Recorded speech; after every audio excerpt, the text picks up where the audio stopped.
Ich zeige mal, was ich so mitgebracht habe in Auszügen. Ich habe also immer, wenn irgendwie ein Taktstock kaputt ging und der flog dann durch die Luft und er hat es dann immer in den Abfalleimer geschmissen im Dirigentenzimmer. Und ich habe mir gedacht, das kann man jetzt nicht da drin liegen lassen. Ich habe die dann immer rausgeholt und aufgehoben. Also insgesamt, ich habe jetzt hier 4 Stück. Diese Taktstöcke hat er immer in Japan in einem ganz bestimmten Geschäft gekauft. Da war ich nie dabei, aber es durften nur diese sein und keine anderen. Und wenn er dann mal in Wien war und seinen Taktstock vergessen hat, dann bin ich schnell in den Herkulessaal zur Dirigentenkiste, habe die Taktstockkiste geholt und per Kurier nach Wien geschickt. Haben wir alles erlebt. Also ich komme jetzt mit meiner Liste, die habe ich ja extra mitgebracht, weil wir hatten vor jeder Saison eine Saisonvorbesprechung. Und dafür musste ich, also er nannte es immer Treffung, was ich sehr treffend finde. Eine Liste wurde vorbereitet mit, wann wird das Werk aufgeführt, wer ist der Komponist, wie heißt, lautet der Titel, hat er eigenes Aufführungsmaterial, gibt es verschiedene Versionen, verschiedene Herausgaben und kann es auch sein, dass wir Archivmaterial haben oder dass es nur Leihmaterial vielleicht gibt. Und Leihmaterial wird hausintern mit LM abgekürzt. Er schaut sich also die Liste an, schaut drauf und sagt LM. Heißt das ist von Lorin Marcel, das Material. Ich schätze ihn sehr, aber ich habe mein eigenes Material. Und dann habe ich ihn aufgeklärt, nein, das ist Leihmaterial. Und solche akribische Vorbereitung, wie wir das mit ihm machen durften, diese Akribie, die hat man gelernt bei ihm. Absolut. Ja, und der Perfektionismus, dass wenn ich irgendwo ein Piano reinschreibe, nicht 2 Millimeter weiter rechts oder weiter links, sondern genau da, wo es sein sollte. Oder ein Crescendo von da bis da, nicht einfach irgendwie. Das habe ich von ihm gelernt. Ich habe ihn dann natürlich auch sehr genau kennengelernt mit allen Vorlieben und was er nicht mochte und was man wann zu erwarten hatte. Dass man das erstmal von den Lippen abliest, dann ist es schon zu spät. Ich musste vorher wissen. Wie ich ihn kennengelernt habe, das erste Gespräch war sehr außergewöhnlich, weil ich sollte ihn anrufen in St. Petersburg. Und dann hat er mir Fragen gestellt zu einem Material. Er hat ja viele eigene Notenmaterialien gehabt, die er vorab geschickt hat oft. Und dann hat er mir dazu Fragen gestellt, wo ich mir gedacht habe, warum fragt er mich das? Das ist ja sein Material, er weiß ja, was drinnen steht. Und ich habe dann erst nachher gecheckt, dass er mich einfach testen wollte, ob ich kompetent genug bin und ob ich mit seiner Arbeitsweise zurechtkomme. Naja, das war der Anfang und am Anfang hat er ja zu keinem irgendein Vertrauen gehabt. Das muss man sich erst über die Jahre hinweg schwer erarbeiten. Aber es hat ja dann funktioniert und so ist man dann im Kreise seiner Arbeitsfamilie aufgenommen worden. Es war eine große Ehre. Also ich bin sehr dankbar, dass ich das erleben durfte. Aber es war auch eine große Verpflichtung. Man musste immer zur Verfügung stehen. Er hat nicht nur unsere Diensttelefonnummer gehabt, sondern auch alle privaten Nummern.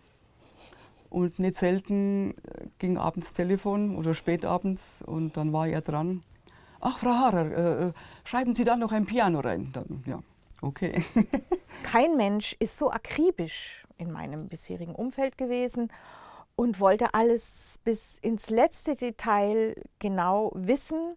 Manchmal habe ich gedacht, das ist für ihn so ein Spiel. Der hat immer so lange gefragt, bis man irgendwas nicht gewusst hat. Warum? Warum? Man hat sich oft gedacht, jetzt eigentlich haben wir alles recherchiert, was könnte er fragen, aber er hat es immer geschafft, dass man eine Frage da muss pro ich Woche. jetzt nachschauen. Und das war schon so eine Gaudi von ihm, dass er so lang fragt, und dann hat er so gegrinst, ah ja, schauen Sie nach. Ja. Er hat überhaupt einen sehr feinen Humor gehabt. Wir haben wirklich so lustige Situationen mit ihm auch im Orchester erlebt und ich finde vor allem, dass er diese große Qualität hatte, dass er auch über sich selber lachen konnte. Also es gab zum Beispiel mal an einem Montag, die Situation, Montag ist ja immer erste Probe mit dem neuen Repertoire der Woche. Und es klang sehr chaotisch im Orchester. Wie oft, das Orchester fängt an mit viel Enthusiasmus und dann bricht Jens uns ab nach ein paar Minuten und sagt, ja, meine Damen und Herren, immer wenn ich komme am Montag, es ist so laut und unruhig und bitte, spielen Sie leiser und noch besser zuhören und so. Und dann hat Helmut Feilmann, damals noch Solosolist bei uns, dann gesagt, Herr Jansons, dann kommen Sie doch demnächst einfach immer ab Dienstag.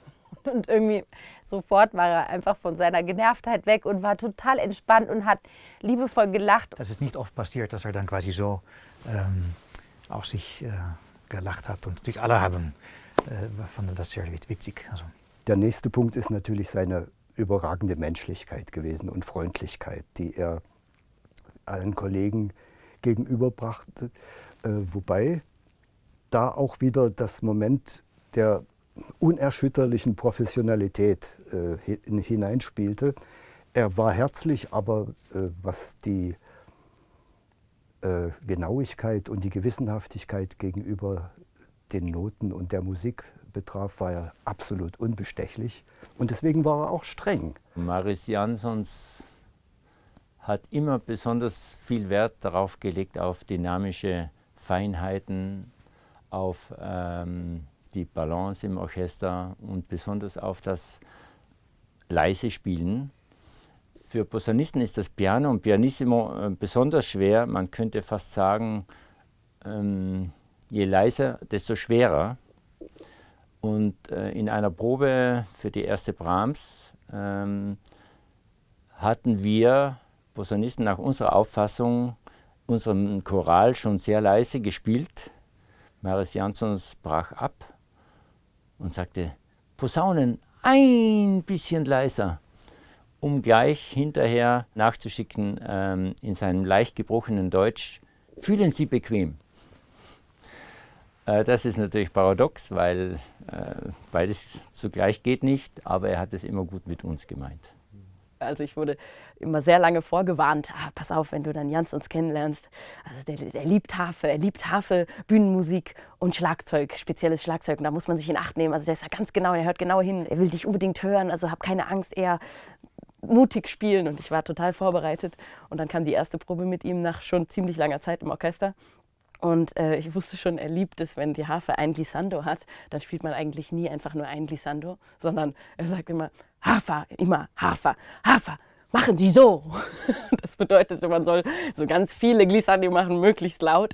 Und genau das passierte dann auch. Machen Sie diese Glissandi nochmal, machen Sie richtig laut. Dann habe ich richtig laut gemacht, weil ich wusste, er steht darauf, er will das jetzt richtig laut, aber richtig laut. Und dann hat er gesagt, okay. Sehr gut, aber machen Sie nicht Harfe kaputt, ja? Im Vordergrund stand für mich eigentlich auch immer ein bisschen, dass er in der Sowjetunion ausgebildet wurde. Weil ich wurde auch in Moskau, war am Konservatorium, und ich konnte viele Äußerungen von ihm sehr gut verstehen vor dem Hintergrund dieser sowjetischen Schule. Er war ja eigentlich in Leningrad ausgebildet, und trotzdem all diese Formulierungen, die benutzt wurden, auch wie italienische Vortragsbezeichnungen ausgesprochen werden. Crescendo. Ständig spürte ich, ja, das kommt aus dieser Ausbildung in der Sowjetunion. Ich hatte eine sehr schöne Begegnung mit Mariss Jansons im Hotel Bayerischen Hof, wo er immer sich aufhielt, wenn er in München war und dirigiert hat. Da ging es um den 100. Geburtstag seines Vaters Arvids Jansons, für den er sich sehr eingesetzt hat. Das war im Oktober 2014. Zunächst stand auf dem Tisch eine große Schale mit exotischen Früchten und russischem Konfekt. Und seine ersten Worte bei den Interviews waren immer, nehmen Sie, nehmen Sie. Und so gestärkt ging es dann in das Interview, und das Fenster im Bayerischen Hof stand offen auf den Promenadeplatz hinaus. Und ich dachte als Radiojournalist, oh Gott, da wird bestimmt viel Verkehr stattfinden, und habe ihn gebeten, das Fenster zuzumachen. Und Janson sagte dann nur, nein, frische Luft, frische Luft. Und so haben wir das Interview dann eben mit offenem Fenster geführt. Es war aber gar nicht viel Verkehr vom Promenadeplatz. Und das Einzige, was dann in diesem Interview zu hören war, waren die Glocken des Liebfrauendoms. Und das war gerade an einer Stelle, wo wir über Schostakowitsch geredet haben. Und es war wirklich ein magischer Moment. Eine andere Episode waren unsere speziellen Treffungen, wie er sie immer ausdrückte, im Café Rottenhöfer. Das gibt es ja leider nicht mehr. Das war ein Münchner Traditionscafé mit einer wunderbaren Pralinenmanufaktur. Und in dieser Location haben wir Freud und Leid ernste und heitere Gespräche geführt, unzählige Male. Und Jansons liebte Schnapspralinen. Und jedes Mal, wenn wir den Laden verlassen haben, ging er an die Theke, ließ sich ein Sortiment Schnapspralinen einpacken, um sie uns dann zum Abschied noch auszuteilen. Und das gehört für mich zu den ganz besonderen Erinnerungen, diese kleinen menschlichen Gesten. Er hat grundsätzlich eingeladen und diese Treffen mit ihm und diese Begegnungen mit ihm ganz nahe, auch ganz persönlich, wo er gelegentlich auch mal etwas von sich persönlich erzählt hat, das bleibt mir ganz nachhaltig in Erinnerung. Wir waren zum Beispiel bei einem Basketballspiel mit Christian Krügel, dem mittlerweile auch verstorbenen Lokalchef von der München- und Oberbayern-Redaktion bei der Süddeutschen Zeitung, der auch so wie ich ein großer Basketballfan war und so auch wie Jansons ein großer Basketballfan war. Und das Faszinierende war, dass es sehr, sehr laut war und ich gedacht habe, bin da jetzt mit dem Chefdirigenten des Symphonieorchesters des Bayerischen Rundfunks beim Basketball in einer unglaublich lauten Halle mit vielen Geräuschen und viel Gesängen und viel Geschrei, wo einem so blöde Gedanken durch den Kopf gehen. Ist das jetzt für so einen musikalischen Menschen, einen Dirigenten, nicht einfach zu laut? Ich glaube, er hätte über diesen Gedanken nur gelacht. Aber was faszinierend war, dass Marius Jansons, der in seiner Jugend auch Basketball gespielt hat und auch ein großer Basketballfan ist und war seither, dass der sehr still das Spiel beobachtet hat und dann in Spielpausen mit einer unglaublichen Präzision analysiert hat, was er da gerade gesehen hat davor und die Rolle von jedem einzelnen Spieler genau erfasst hat und beschrieben hat. Und abgesehen davon hatten wir an dem Abend einfach auch jede Menge Spaß und haben viel gelacht. Also das ist ein Abend, der mir sicher in Erinnerung und im Herzen bleiben wird. Marius Jansons hat sich vor vielen Jahren einen lang ersehnten Wunschtraum erfüllt, indem er sich einen Audi W12 gekauft hat. Für die, die es nicht kennen, Audi W12 ist ein Audi A8, aber halt so ein wahres PS-Monster. Und eines Tages hat er mich eben darum gebeten, ihm das Auto zu erklären, also so eine Fahrzeuganweisung zu geben, weil er war natürlich völlig überwältigt von dieser Flut und Masse an Knöpfen, an Technik. Deswegen sollte ich ihm das Auto einfach von vorne bis hinten, von oben nach unten erklären. Ja. Wir haben viel Zeit in diesem Auto auch verbracht und ich weiß nicht, es war auch einer der Abende, an dem wir unterwegs waren. Da waren wir hier gleich um die Ecke im Arnulf-Park unterwegs. Ich saß am Steuer, er neben mir, als er plötzlich meinte, er würde jetzt auch gerne mal mit dem Auto fahren, also gerne mal selbst fahren. Ich dachte mir, okay, bin rechts rangefahren, Warnblinker an, ausgestiegen, wir haben die Sitzplätze getauscht, Tür zu und in dem Moment, ich wollte mich gerade anschnallen, als Jansons Stoff gibt ohne Ende, er ging ab wie die Luzi. Mich hat es nach hinten gefetzt. Wie gesagt, ich konnte mich gerade noch anschnallen, dann wusste ich gar nicht mehr, wo ich mich noch festhalten soll. Also echt prescht da los mit einem Affenzahn. Da hatte ich echt einen kurzen Moment echt Angst, muss ich ganz ehrlich sagen. Und dann saß ich da eben drin, leicht verkrampft, meinte so, Herrn, sonst wir dürfen eigentlich nur 50 fahren. Und er sitzt da drin in einer Seelenruhe. Ich weiß nicht, saß da so tief, er war doch einen Kopf kleiner als ich und saß da drin, kaum dass er übers Lenkrad gucken konnte und sah mich dann nur so an und meinte, ja, ist schön. Ja, das war so mein Nahtoderlebnis mit Marius Jansons. Also eine Erinnerung habe ich, das war im Musikverein im Konzert von unserer letzten Tournee mit ihm. Und wir haben dieses Intermezzo von Strauss gespielt und das Stück am Anfang ist relativ schwierig. Und das war ein bisschen chaotisch, weil unglaublich viel passiert und keiner weiß, mit wem er spielen soll und solche Situationen. Und dann direkt nach diesem Anfang kommt ein unglaublich lustiger Walzer, mit Klavier sogar. Und sobald der Walzer angefangen hat, habe ich ihn angeschaut und wir haben uns angelächelt und ein bisschen gelacht. Und dann hat er irgendwie so ganz laut irgendwie so gemacht beim Lachen und ich habe mich so geschämt, weil das in dem wunderschönen Musikverein so laut geklungen hat. Aber das war ein unglaublicher Moment, der einfach wieder gezeigt hat, dass für ihn die Emotionen, der Charakter der Inhalt von der Musik das Allerwichtigste war. Das war eine ganz große Stärke. Er hatte eine unglaubliche Disziplin, einen unglaublichen Willen, der ihm vielleicht manchmal auch gar nicht gut tat. Aber diese Selbstverpflichtung, die er sich auferlegt hat, der Musik gegenüber, dem Publikum gegenüber, dem Orchester gegenüber, er muss das jetzt leisten, er ist es allen schuldig. Das hat ihn immer wieder zu Höchstleistungen gebracht. Das ist unglaublich.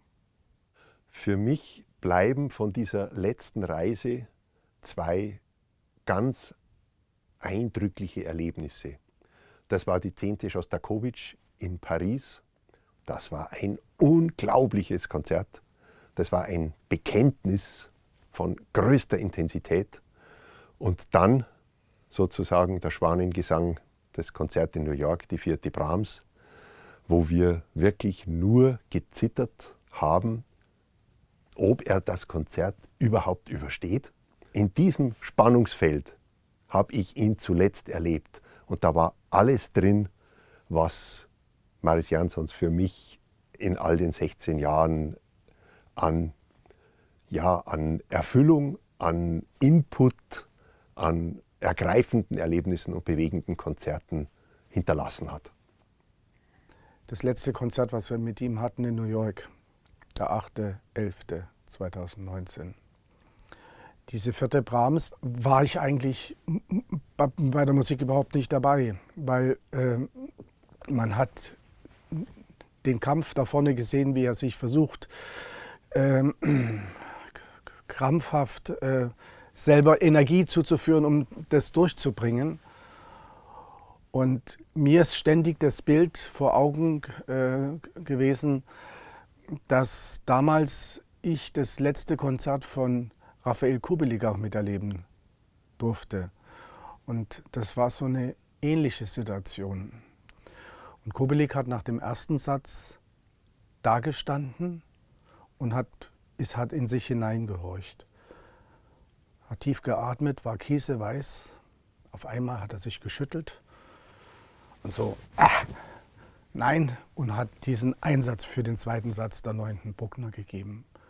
Mit diesem Bild einfach, ständig vor mir, eine 4. Brahms spielend, immer in der Hoffnung, bitte brich nicht zusammen, weil das wäre das Schlimmste, was man sich eigentlich vorstellen konnte. Und ich muss sagen einfach, wenn man das jetzt einfach mal wegschiebt, diese ganzen Eindrücke, die man während des Konzertes als Spieler hatte, war es sehr, sehr emotional und sehr intensiv. Es gibt ein ganz besonderes Konzert, was sehr tief in mir drin steckt und wahrscheinlich auch dort sehr lange bleiben wird noch. Und zwar war das ein Konzert in Tokio vor ein paar Jahren, da haben wir Mahler 9 gespielt. Und das war irgendwie ziemlich ergreifend. Und bei diesem Konzert in Tokio wurde das zum Ende hin, also ich glaube, ich war am Rande eines Nervenzusammenbruchs fast, weil so eine Spannung geherrscht hat auf der Bühne.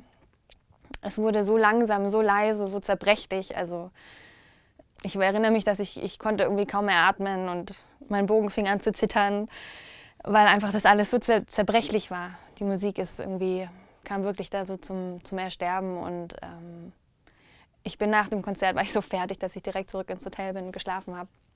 Ich wusste gar nicht, was passiert ist. Ich dachte ich war einfach irgendwie labil oder dass mich das so mitgenommen hat. Aber ich habe am nächsten Tag erfahren, dass es anderen Leuten auch so ging. Und es war wirklich diese Stimmung auf der Bühne. Und anscheinend war sich Jansons darüber sehr bewusst. Der hat das auch wahrgenommen, habe ich danach erfahren, dass es mehreren Leuten so ging. Und er meinte, das war mit Absicht. Er hat es bewusst, das Orchester dahin getrieben quasi, also wirklich ans Limit der Kräfte oder der Emotionen, ich weiß nicht, einfach ans Limit irgendwie, weil das auch das Ende der Musik war. Also es war auch das Limit der Musik, also weiter ging es nicht. Und er wollte einfach, dass wir alles geben, weil meines Erachtens nach hat er auch immer alles gegeben für die Musik und er hat das irgendwie aus dem Orchester auch rausgeholt, damit wirklich am Schluss alles auch gesagt ist. Und daran werde ich mich erinnern.